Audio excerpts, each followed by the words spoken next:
One of the most important gifts that we can give to anybody in this life is unconditional love. What is this?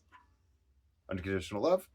It's easy to say the words, but to actually practice it and to implement it towards every being that we encounter is a little bit more challenging, because it's loving without conditions, loving without expectations, and just loving because it's here, because you're here, because they're here, because we are all made of the same primordial soup, and we're in this together. So, look at the relationships in your life. Are you loving them unconditionally, or do you set up conditions that apply to your love?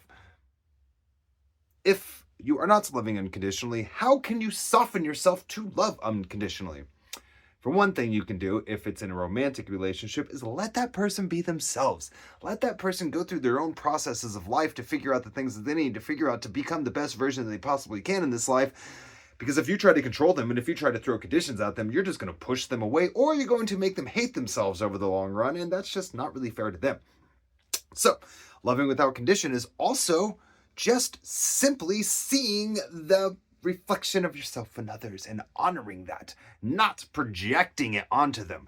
Oftentimes, whenever we have a problem with ourselves, we throw it at our partners, we throw it at our friends, we throw it at strangers, and it's because deep down we don't like ourselves because we're not loving ourselves with condition. We are not loving ourselves unconditionally. We're giving conditions to that. Like, oh, I failed at this, I failed at that. Well, guess what? We're putting our best foot forward, and sometimes our best foot forward is a little sloppy, and that is perfectly acceptable. Satnam.